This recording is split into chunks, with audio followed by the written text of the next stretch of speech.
What is up guys, welcome back to another review, and this time we will be taking a look at this surprisingly great keyboard that not many people know about, and that is exactly why we are going to talk about it today. And in this video, let me share with you the new prospect on the gaming keyboard or custom keyboards market today. This is Kemove's K98 1980 series keyboard.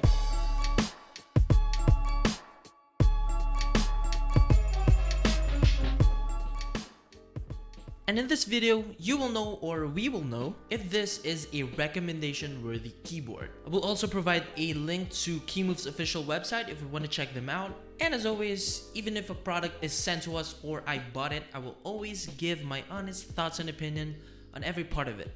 And I'm never gonna be tired to say that every time.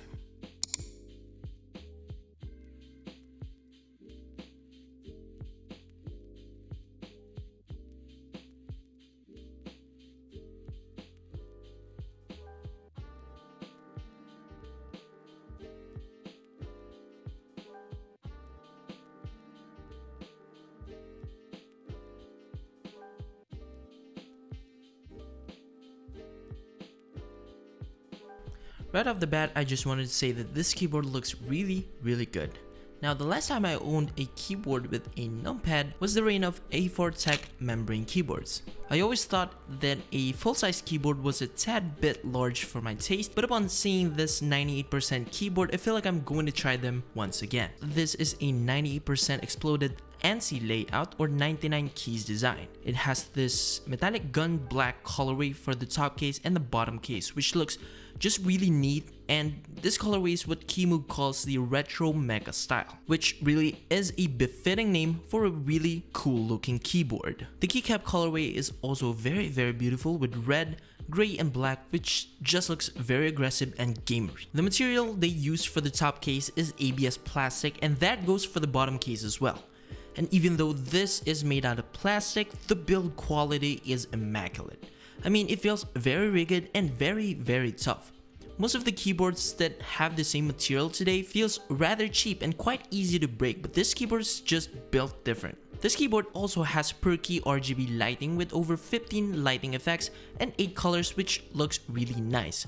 Red looks the best. Again, it complements the keycaps very well. The backlight glows uniformly considering that this is a north-facing PCB. Yes, it is north-facing PCB. We will talk more about it later. For the meantime, this keyboard also has this RGB lighting strip on the side, which looks gamery, and it also illuminates uniformly, which is a plus. You can also change the effects and colors on the lighting strip by pressing the function button and caps lock to cycle through 7 different colors and 5 different effects.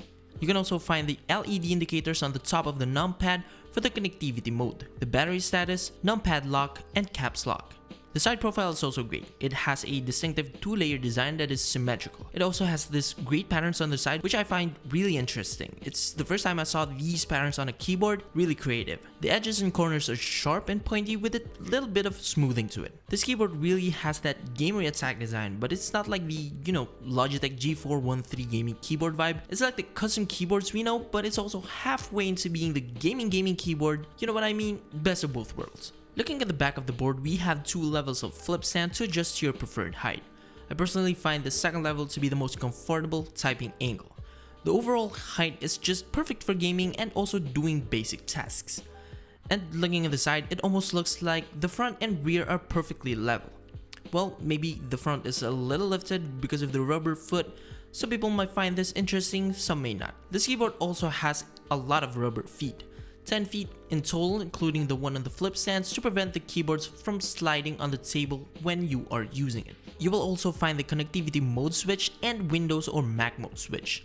Personally, I am not a big fan of switches on the back of the board because they are just very hard to reach, and it also requires you to flip the board over just to turn it on. I prefer the switches to be on the side or on the top side of the board just beside the USB-C port.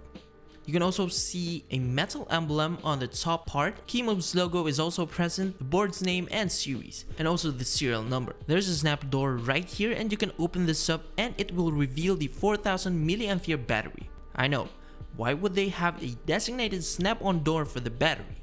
At first I didn't think it was necessary, but then I realized wires are the first thing you unplug when you open up a keyboard, so this makes it easier, and also Battery capacity deteriorates over time. With this, replacing the battery is just a little bit more convenient. I just don't think that it's that really necessary, but it's there. On the top, we have the USB-C port for charging and wired mode. This keyboard has 3 modes of connectivity: wired mode, 2.4 GHz wireless connectivity, and Bluetooth. 2.4 GHz wireless connectivity utilizes this dongle, which you can find tucked in the right flip stand. It also has the model name and the series printed on it, which is a nice touch. This keyboard also uses Bluetooth for connectivity, so you can use it with a laptop or a tablet, or if your PC, if it has Bluetooth connectivity, then that will work as well. This keyboard is also equipped with double-shot PBT ASA profile keycaps that has 3 color combinations. And again, being this white on gray, white on black, and white on red. The legends are very crisp with a nice font size to them, and the keycaps also has these additional symbols on the side that is facing the user for the function controls for each keycaps. You have the Bluetooth connectivity buttons for switching devices, multimedia controls, lighting controls, and also the controls if you're going to use this on a Mac. This keyboard is also 3-pin to 5-pin hot swappable sockets, which uses Cal universal sockets. This also utilizes gate-around switches, which, thank God, does not have any interferences with share profile keycaps. Not that I'm mounting share profile keycaps here, these keycaps already looks great and I love them already, but if you're planning to do so, you are very welcome. And even if it is north-facing PCB, it still has a great underglow. You all well know that north-facing PCBs are terrible with underglow, but this one just nails it. Now you can customize the lighting, effects, and colors per key on the software. You can also record macros and edit key bindings. It is not the most intuitive software I've tried, and if I want to change the color and effects of the underglow, I do it on the keyboard itself because I just think that it's much easier. Nevertheless, I will still provide the link for the software in the description down below. Now the switches included are what Kemove referred to as Golden Flea Switch, which they claim are gate-around high stability fine-tuning satellite switches. That's a mouthful. They are 5-pin linear plate-mounted switches which has 45 grams of actuation force, bottoming out at 60 grams. It has a pre-travel of 2mm and a total travel of 4mm. It is made out of polycarbonate top housing, pump stem, a 20.5mm single stage spring, and a nylon bottom housing. They have a very light layer of lube on the stem and on the side of the bottom housing. I'm gonna share the sound test in a bit. Okay, so let's open this board up first and see the inside, the dampeners, the plate, and the PCB. This is a snap-on top housing, and the thing about snap-on design on keyboards is that they are very hard to open, so you would need a lot of patience and also some plastic prying tools because we don't want to damage the plastic and ruin the aesthetics. Oh, and remember that snap-on door in the back, you can unplug the battery right away. And in my opinion, this keyboard was easier to get through than some of the boards that we opened up. But personally, I still prefer screws than these snap-ons because they're just much easier to open up and are aftermarket mods friendly. After you successfully remove the top housing, you need to unscrew this lonely screw on the bottom left part of the board, and that will free it from the bottom case.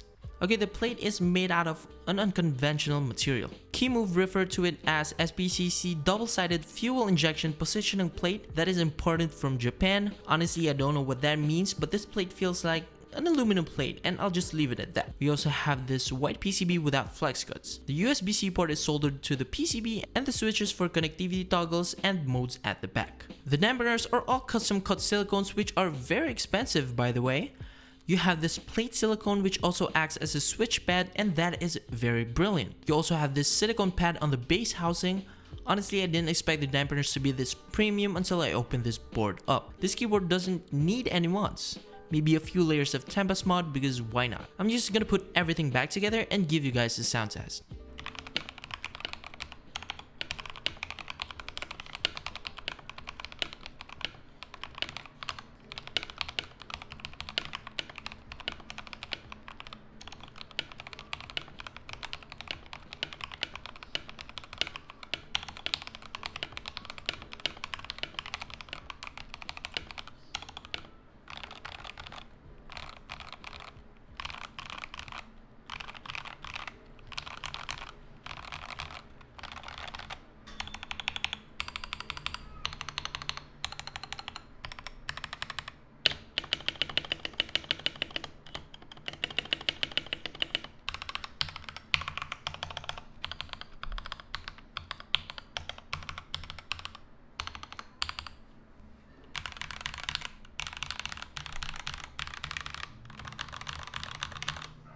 Okay, so the keyboard sounds good, it is fairly decent.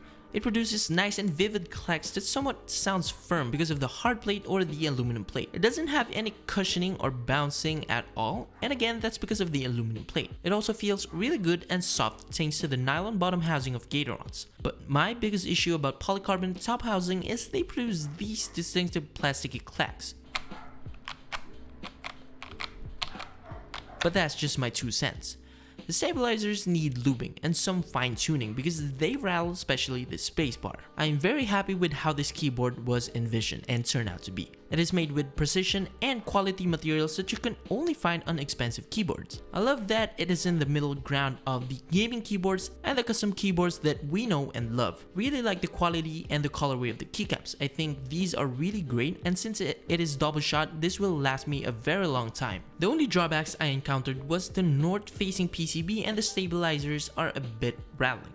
I wish in their revision of the product they will have a south-facing PCB since this is released with a non-shine-through keycaps, and also to prevent any interferences that users might face should they decide to change the switches and mount cherry profile keycaps. The rattling stabilizers are an easy fix with some lube and fine-tuning to it, so it's not such a big problem. The price of this board is around $90 US or 5,200 Philippine peso. I personally think that the price range is reasonable since this keyboard has pretty expensive components such as silicone dampeners, high quality aluminum plate, Gatoron switches, and these double shot PBT ASA profile keycaps. It is also very hefty and made with durability in mind. You have the freedom to customize it, and it also has that gamer feel and features to it. If you enjoyed this video, make sure to hit that like button to help with the algorithm and all that kind of stuff. Subscribe to see more contents or reviews like this, and as always, peace.